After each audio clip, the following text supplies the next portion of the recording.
Hey everybody, welcome to lesson 10.4 for pre-algebra, and today we're going to talk about space figures. And no, I'm not talking about Star Wars action figures. We are talking about common three-dimensional figures, which are also called space figures. And we call these space figures because they are figures that have some sort of space, some sort of volume in between, or sometimes they're called solids.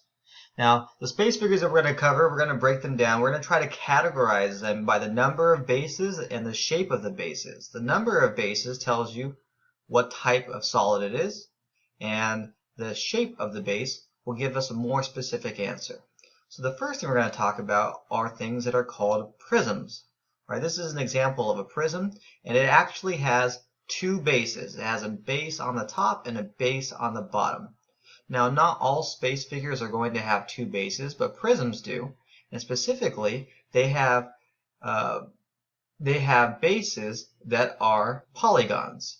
Now, note, this base right here has 1, 2, 3, 4, 5, 6 sides.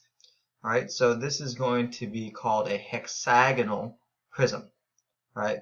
Because we're going to name it based on the shape of the base. And because there's two of them, they are parallel and they are congruent, all right, that makes this a prism. So if we're going to categorize these based off the number of bases, we're going to go ahead and put prisms in the two base section, two bases. Let's compare that to the pyramid.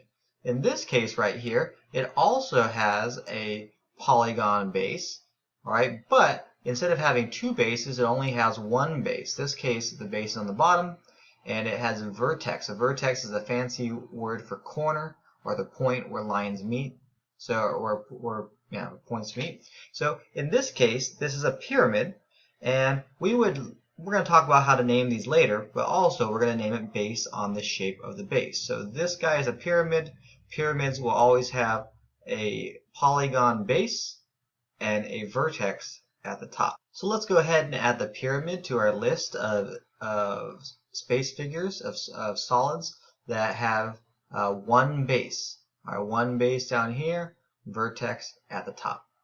Now so far, on the two shapes that we talked about, they had polygons as bases. But not all shapes, not all two-dimensional shapes are polygons. In fact, this cylinder has two bases, but they are circular bases. So a cylinder, by definition, have two parallel bases that are congruent circles. So two bases, and if the base is a circle, then we're going to call this dude a cylinder. A cone, much like the cylinder, has a circular base, but a cone only has one base, right, with one vertex on the other side. So a cone has one circular base and one vertex. So let's add those two figures into our categories for bases. In the two bases section, we have prisms and cylinders. Cylinders have two bases, but they're going to have circular bases. And a cone has one base, just like the pyramid. But the difference is this has a polygon for a base, and this has a circle. Now, right now, the no bases section is empty. I wonder what could go in this section. It's the sphere. The sphere can go in this section because if I look at this shape, the sphere, which looks very much like a basketball or a baseball or any kind of ball really, this doesn't have a base. It has a radius that goes through the middle, but by definition, a sphere is a set of all points in space that are a given distance from a given point called the center. So this radius right here is the same distance from the middle to this point, from the middle to the top, middle to the bottom, middle down here. It's the same distance from anywhere in the center. So the sphere does not technically have a base. It is just going to be all alone. So we could put it right sphere.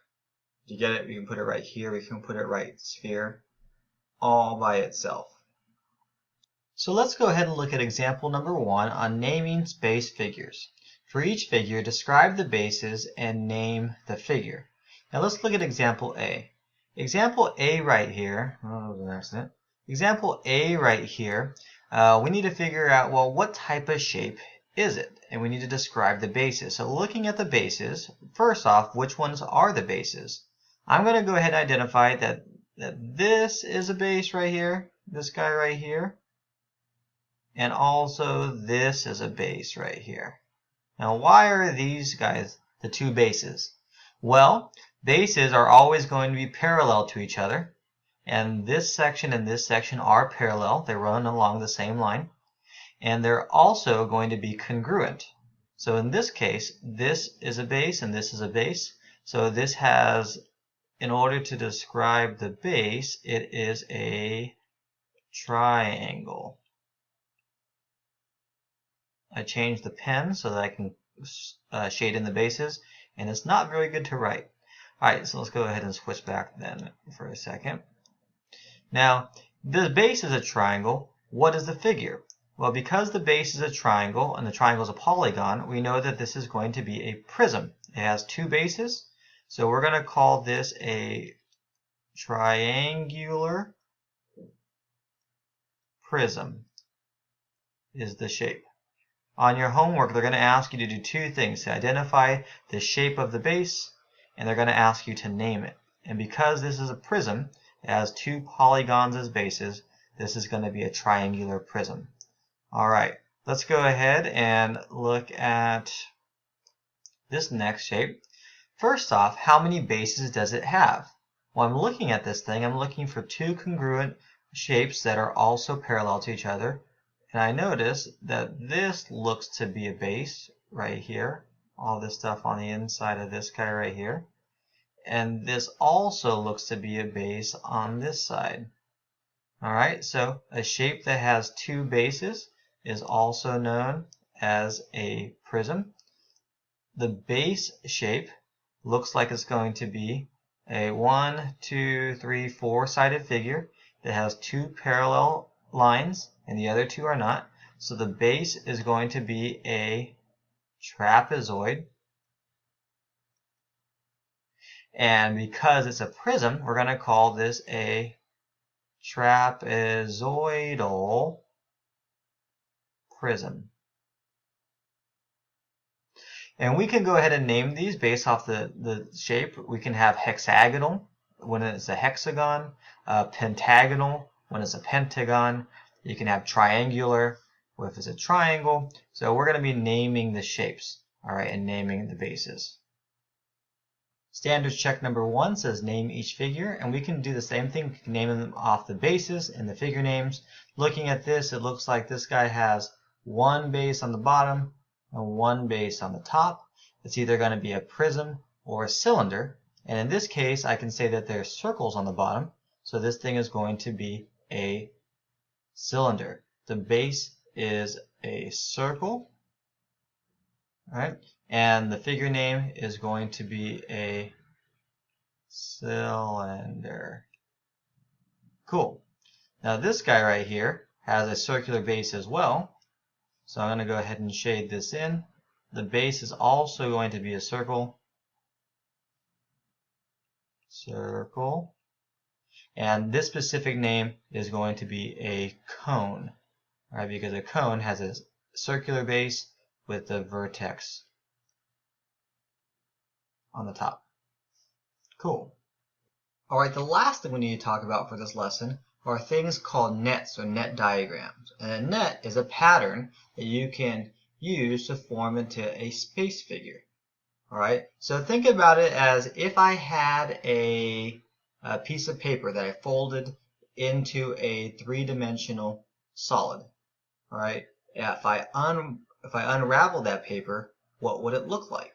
So here are a few steps that I think could be useful. My suggestions for drawing nets.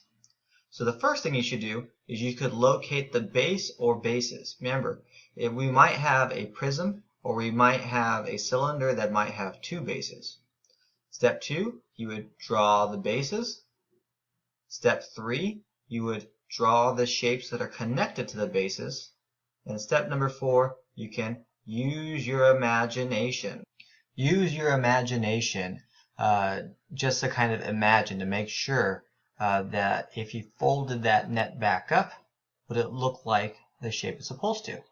Let's look at an example from the book. The book gives you, on this example, this shape that looks to be a three-dimensional solid figure. Now, if I wanted to draw the net for this, the first thing I want to do is locate the base. And I know that the base is going to be this guy down here. All right, this is the base. All right, cool. Fill this all in. All right, so we have the base down here. And what shape is the base? Well, the base looks to have how many sides? 1, 2, 3, 4, 5, 6 sides.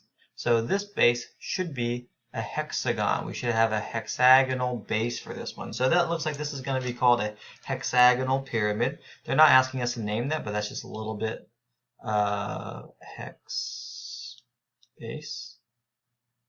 Alright, so this has a hexagonal base. So the first thing I want to do is locate the base. The next thing I want to do is draw the base. I'm going to go ahead and draw a hexagon. Let's try this guy right here. Hexagon. 1, 2, 3, 4, 5, 6. Cool. Now, I want to go ahead and draw the shapes connected to the bases. It looks like, according to this thing, I'm going to go ahead and change the brush and change the color. Alright, what shape is connected to the hexagon? Well, it looks like it has little triangles that are connected to it. And another triangle and another triangle. For each side of the base, it has a triangle. So if I went ahead and drew this, we'd have a triangle, triangle, triangle, triangle, triangle. Alright, that looks to be about our shape. This might be the net. Step number 4, use your imagination. Our imagination. If this was a piece of paper kind of cut out and folded on these lines, cut out on the triangles and folded on the hexagon, would it fold up and make a pyramid? I think so. So this is the actual answer from the book. And it looks pretty decent, pretty similar, where we have a hexagonal base and triangles attached to each side of the base. Well, that's it for this lesson. There's more examples in the book, but go ahead and make sure you copy down all the notes for this lesson, then go ahead and start your homework. Good luck, guys. See ya.